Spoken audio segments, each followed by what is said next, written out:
Welcome to Get a Clue Casual Gamer, where we get a clue, C-L-U-E, about a game, or sometimes a list of games. Now this video is going to be a little bit different because I am creating it to attach the link to a project that I'm doing for my job, for work. And so this is going to be outside of my norm. This list is specifically a list of modern classic games that can be used for playing games with young people all the way up to senior adults. And I'm really kind of honing in more on the senior adults right now, but most of these games are wonderful for even to play with children from school age on up.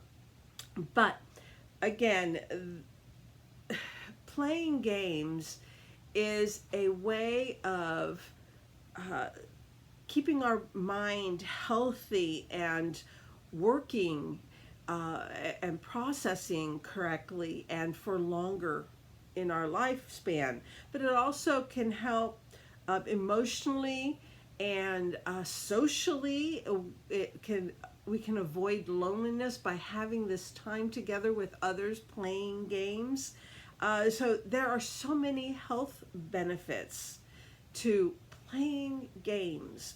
Now for my work project, I've listed classic games like chess and checkers and dominoes and backgammon and things like that. I've listed traditional games like Clue and Sorry and Rummy Cube and those kind of games, Scrabble, Bananagrams, those. But for the modern classic games, the modern games, I decided I needed to do a video to showcase them because you might not know about these games, and I want to give you just a look at them. And so if you're new to the hobby, this video could be good for you as well. Or if you're trying to build up a library for your home or for school or for church groups or something, these are good games as a starting point, okay? And sometimes as a ever after point. So let's start with what I'm going to be doing. I'm not going to be doing the whole CLUE about these games. My first criteria for them was they needed to be at least 5 years old. They needed to be something that I knew had staying power. The second is they had to be very easy to learn, teach, and play, because you're not going to be bringing this to somebody else if you can't learn it and teach it easily. So they had to be easy to learn, teach, play.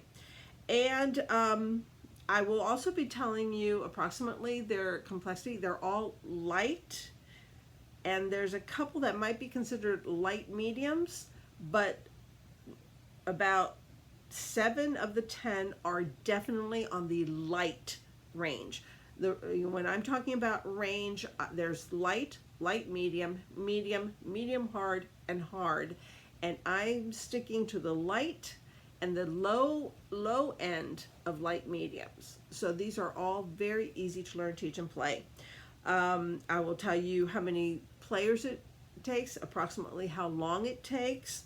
And I went on Amazon quickly and looked at what their price was today. And I can mitigate some of those prices if I know something besides what's there now. So let's get started with the newest game to the oldest game. And the newest game is number 10, and it is King Domino. I love King Domino. It plays similar to dominoes. Yes, it's something that is recognizable. It won the Spiel des Jahres in 2017 because it came out in 2016. Spiel des Jahres is Game of the Year, a huge, prestigious Game of the Year in Germany. Excuse me. Wonderful game. I have done videos on most of these, if not all of them, on most of them, separate videos, and on Get a Clue Casual Gamer. If you want to get really more information about each one of these, I welcome you to look at those videos. But King Domino, like I said, came out in 2016. Complexity from 1 to 5 is a 1.22. It plays 2 to 4 players. It takes about 30 minutes. And currently, and really basically, that the price that I've always seen it at recently, at least for the last year or so, is $20. There are more complex versions of it, Queen Domino and King Domino Origins, but this is the basic one. This is the original one. This is the one that I suggest if you've never played a lot of hobby games, or the people you're going to play with have never played them. This is a great entry level, yet fun. You're creating your own kingdom. King Domino, number 10. Number 9 came out in 2013 and is Sushi Go. There is Sushi Go Party, which is a much bigger box, but I'm just starting off with Sushi Go, and that's how I started off too. Sushi Go is what they call a pick and pass card game. You start off with a certain number of cards, and you choose one and pass the rest, and then simultaneously everyone shows what they picked, and then you get from your neighbor his leftovers or hers, and you pick one and pass, and everyone does the same, and you do that until they're all gone. Everyone has had the same chance to place and create sets. And that's what it's all about, is creating sets that will give you the most points. Different cards will have different requirements for the set. Some things just want 3 of them, and some might want one of these with one of these. And if you get one of each, it's those points. That is Sushi Go. It's a card game. It's a simple game. Complexity is 1.16, so it's even easier. In fact, I think it's the 3rd simplest out of all of these on BGG's, which is, I agree with most of their numbers, but not always. I'll let you know if I don't. It plays 2 to 5 players and takes 15 to 30 minutes, and currently you can get it for $12. Great price. It's a can thing, which some people like, some people don't, but for this purpose it might be just right, because it'll keep the cards all nice and safe. So Sushi Go is my number 9 suggestion. My number 8 suggestion is a roll and write game. If you don't know what a roll and write game is, think Yahtzee. Yahtzee is like the grandfather of roll and write. You roll dice and you write something down. Simple. But this is even easier. This is called Quicks. It's a Mensa Select winner. Quicks, basically you have 4 colored dice and 2 white dice, and by throwing them and using them in certain ways, you want to cross off as many numbers as possible, but you have to do it either in ascending order for red and yellow, or descending order from green and blue. 2 to 12 or 12 to 2. And that's the game. So it's a very easy game to learn, teach, play, easy to get to the table, and it's one of the easiest ones. It comes in at a 1.11 complexity. It plays 2 to 5 players. Technically, it comes with a pad, so technically you could play as many as you have a pad for. And online you can download the pads and make them larger, so especially if you're working with older people, so that they can see the numbers more clearly. And it plays 15 to 30 minutes. Yeah, it's Quicks. It's a quick game, quick to learn, and currently it's $8. It is the cheapest on this list right now, and I almost always see it under $10. I think retail is like $12 or $13, but I almost always see it under $10, and right now it's at $8. So that is 8 at 8. Number 7. It came out in 2011, and basically it's a tube of 40 dice, 10 in 4 different colors. I actually have 6 sets in here. I think one, two, three, four, five, six. Yeah, I have 6 sets squeezed in there. My suggestion is get yourself a tube of Tenzi and then go on to Amazon and buy yourself 100 dice, 10 in 10 different colors. And now you have enough for 14 people to play at the same time. Or if you need more, get another 100. The Tenzi itself costs right now $17, but you can get 100 dice in 10 different colors, 10 in 10 colors, for $12. So you can really multiply this game to however many people you need. Now the tube comes with enough for 2 to 4 players, and a game of Tenzi can take anywhere from 1 to 5 minutes, because there's all different ways of playing it, which I like. Some are dexterity as well as matching. The basic game is you throw your die and pick a number and put those aside, and then roll the rest until you get all 10 at the same number. That's the game. That's the basic Tenzi game. But there's other ways to make it a little bit more complicated. Like you get the number and then you have to stack them, and they not only do they have to match number, but they have to stand up 10 high without falling. That adds dexterity to the game. It's a very simple. It's technically the simplest game on this list, because technically all you have to do is match 10 die with the same number, and then the game's over. Whoever does it first wins that round, and then you can do it over and over again, however you want. So again, like I said, it runs $17 right now, and Tenzi, that's number 7. Number 6. Yep. Number 6 is Dixit. Dixit came out in 2008. It is a wonderful card game. The cards have abstract or unusual artwork on them. It's not modern art. It's unusual.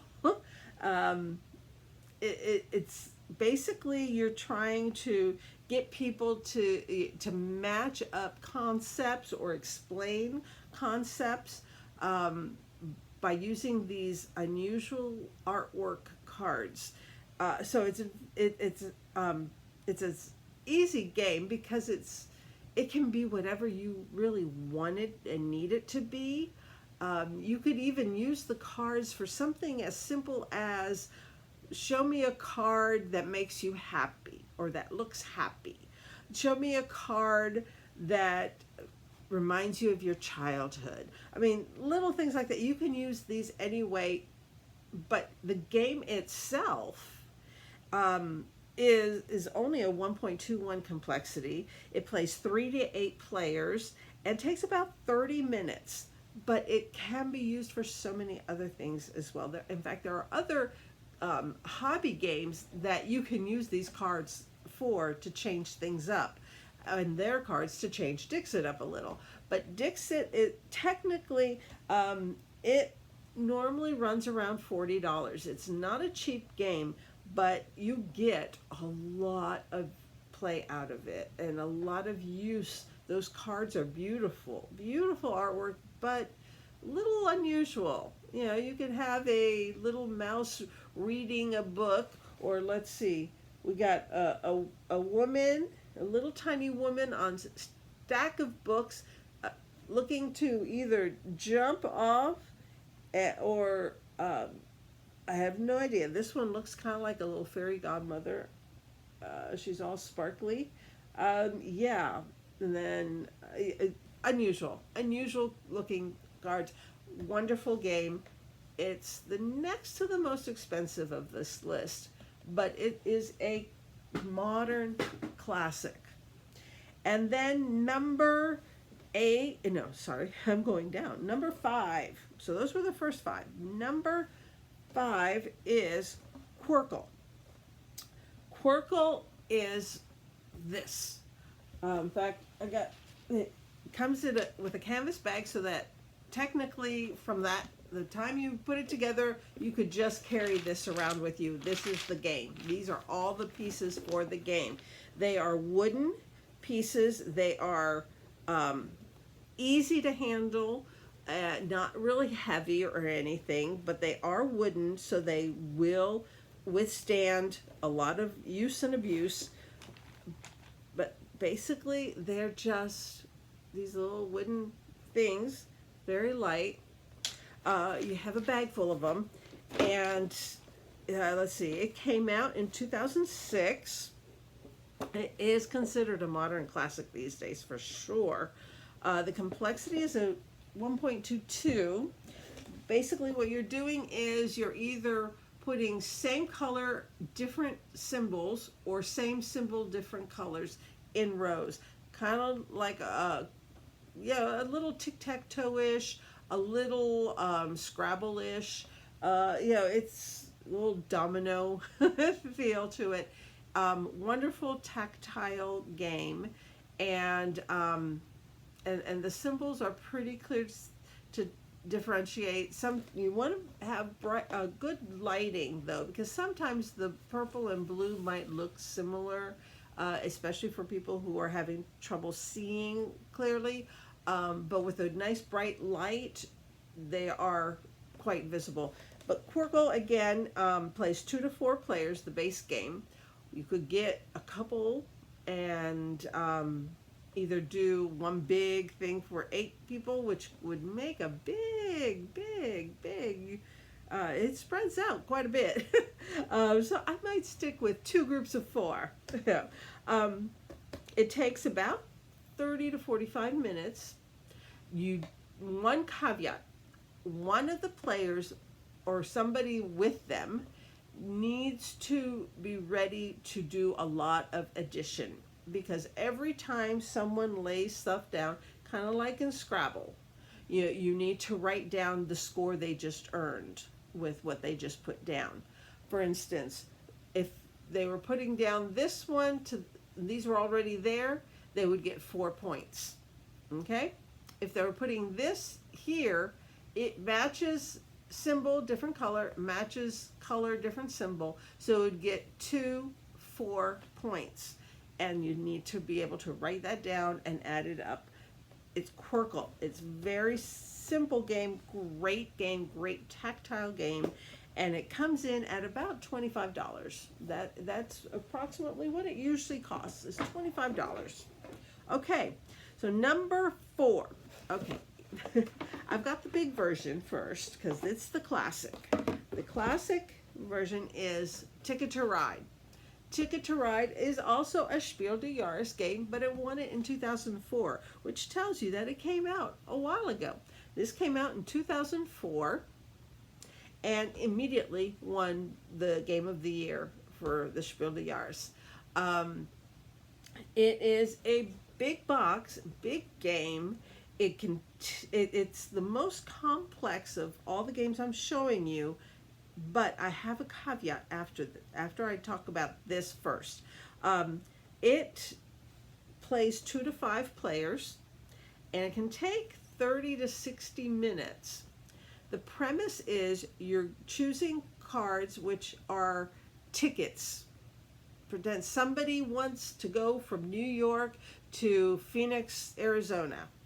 So you can choose, do you want to do that ticket or not? And you'll be picking some tickets, and then you will be creating a line of trains from one city to the other. And once you put down the last one, that ticket has got you points. If you do not complete it by the end of the game, you lose that many points. So you want to pick well and build your routes as well as possible. Now, and this is the most expensive game in retail. Right now it's selling for $48, but at sale times of the year when things go on sale and such, I have seen this as low as $30, $32. So this can be a very affordable game. like I say, it's a little bit more on the, it's the most complex, but it's still on the light medium end. It's still on the lower end of light medium. This is the, and all you're doing is putting down. You're taking cards that are making sets of, you know, you need 5 cards to go from here to here, so you need 5 red cards to fill in these red spots. So you collect cards, you know, make sets until you can pay for what it is.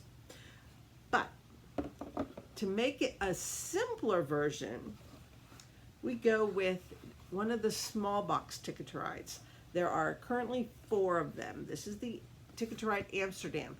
There's Ticket to Ride New York, Ticket to Ride Amsterdam, Ticket to Ride London, and Ticket to Ride San Francisco.